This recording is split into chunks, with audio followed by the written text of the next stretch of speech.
Now, for a more frequently used analogy, a child shows us some ice. We say, "This is water in another form." The child will then say, "You say that it is water, but yet it is ice." Whereupon we will say, "You do not know how water becomes ice." So it is for him who does not know that matter is condensed spirit. For the student of spiritual science, however, everything visible is derived from the same realm as the astral body we carry in us.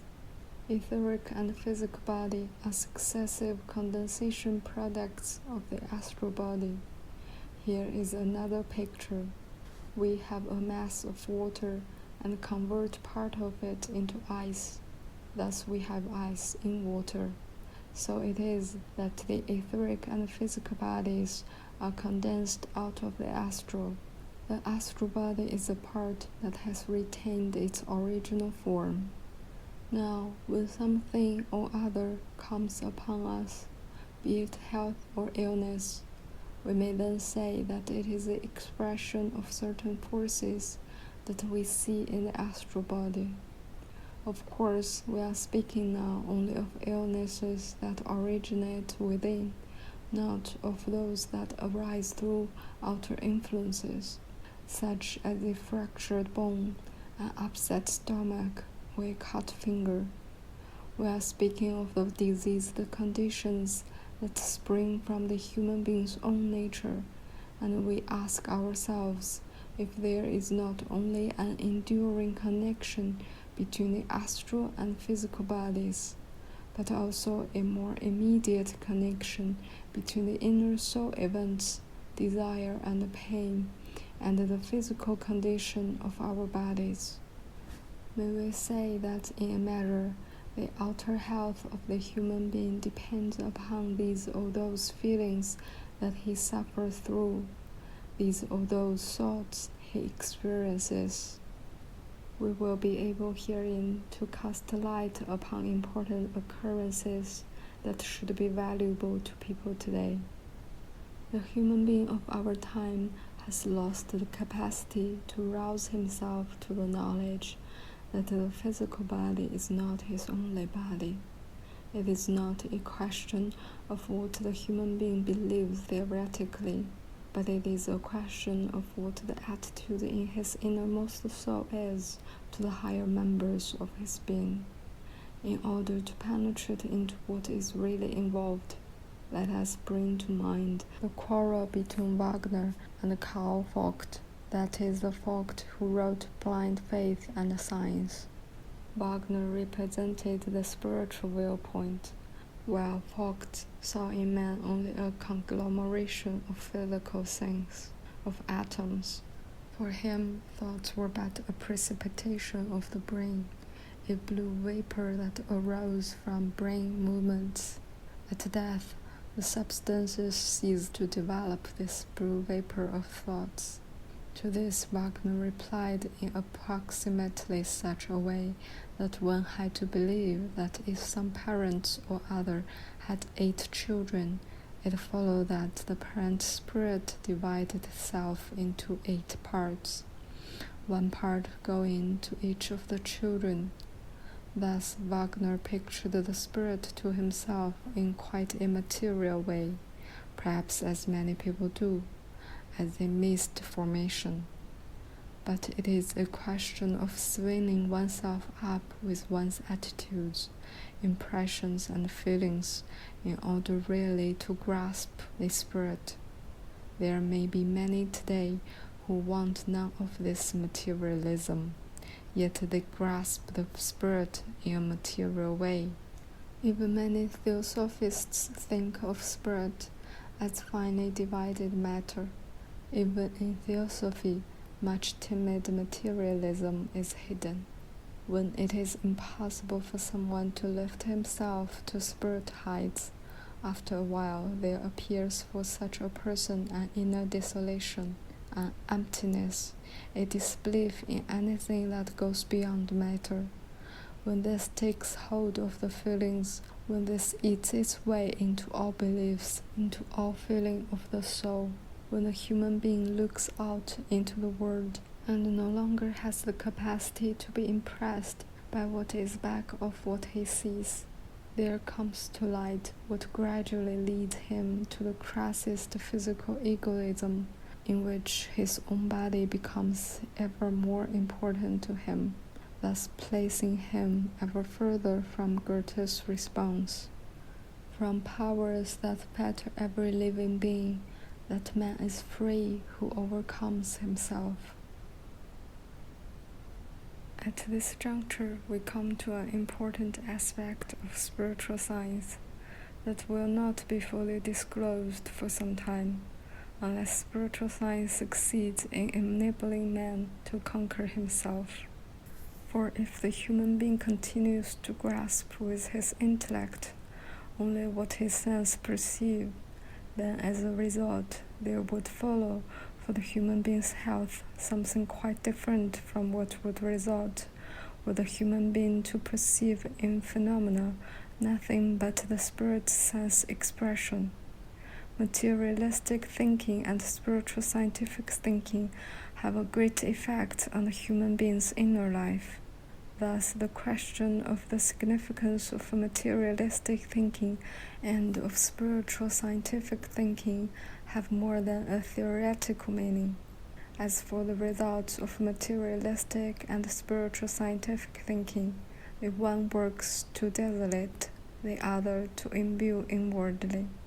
Now, for the meaning of these effects on the human being, let's take a simple example pertaining to sight.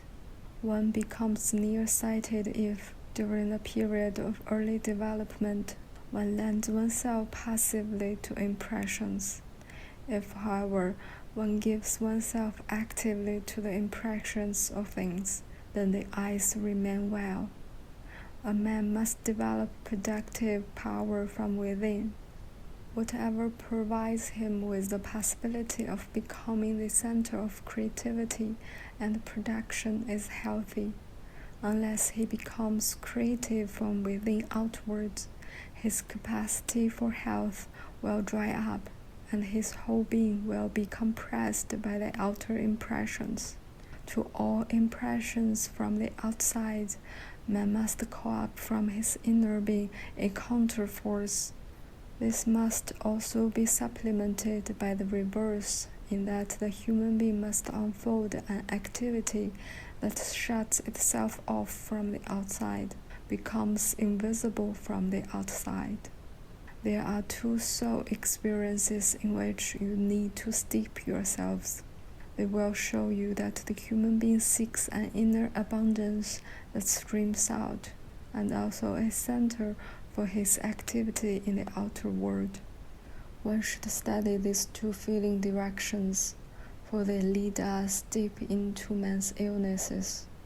The one feeling is negative, anxiety, the other positive, shame, but which also means something negative. Let us assume that you are confronting some event that stirs up anxiety and fear in you. If you consider this not only from the materialistic standpoint, but also include that of the astral body, then becoming pale will appear as an expression of energy streams in the human being. Why does the soul affect the blood circulation in this way? Because the soul strives to create a will center within itself in order to be able to function outwardly from it. It is actually a gathering of the blood to the center in order for it to be able to function outwardly from it. This is meant more or less as a picture. In the case of shame, things are reversed. We blush, the blood streams from within to the periphery. The feeling of shame points to circumstances that we would extinguish from visibility, because of which we would extinguish our ego. The human being wants to make his ego weaker and weaker so that it is no longer perceptible from the outside. At this point, he needs something in order to lose himself. to dissolve into the all, into the word soul, or if you will, into the environment. Thus, what we call shame is loath to, indeed, does not want to become visible from the outside. In the expressions of shame and anxiety, you have a polarity that indicates significant conditions of the etheric and astral bodies. These are two instances in which forces of the astral body becomes outwardly visible. Anxiety and shame express themselves in bodily conditions. If you reflect on this, you will realize that all soul happenings can have an effect on the happenings of the organism. This is true as taught by spiritual science. There is a connection, even if the human being is at first not conscious of it. Let us consider the phenomenon that the abstract thoughts of today have the least imaginable effect on the organism. What we learn in our abstract sciences has the least imaginable effect on our body. Its principle is to perceive what we see, to transform the perception into the intellectual concepts. This science will not admit that the human being has inner creative wisdom, that the soul can produce from out of itself something about the world. While perceiving outwardly, the soul does not confront outer impressions with an inner creative energy. The scientist is not for discovering things out of himself. When we reflect on how deeply rooted is the belief of the human being in his own incapacity to learn out of himself, then we may realize that this is a point of departure for the desolating effect of a knowing that attaches itself only to the outer. What remedy is there in this situation for humanity, if inner investigation for wisdom and truth, the inner creativity of the spirit, is to companion outer science? The remedy is to be found in true spiritual science. Herewith are the springs opened through which the human being, out of himself, has the capacity to develop his perception of what lies behind things. Some people are oppressed by things, but whoever sees what no outer perception can receive, whoever receives these, creates the counterpart to outer perceptions that is necessary for the complete healing of soul and body. This healing of the soul cannot be brought about by abstract theories and thoughts. These are too dull and inadequate. The effect is powerful, however, when concept is transmitted into picture. How is this to be understood? This can best be learned from thinking about what is called evolution. You will hear it said that there were at first the simplest of living beings that became ever more complicated until man came to be. These are again only abstract, dull, inadequate concepts. This thinking is to be found in many theosophical teachings about evolution. They begin with the logos and continue in pure abstract concepts such as evolution, involution, etc. This is too weak in its effect upon the organism. What lies in the soul will become strong if one considers what has developed since the 14th century. Here you have a picture, an imagination that is set before the soul. Let me outline this again. In the past, the pupil was told, "Look well at the plant, and then place the human being beside it, and compare them. The head may not be compared with the blossom, and the feet with the root. The root corresponds to the head of the human being. He is an upside-down plant,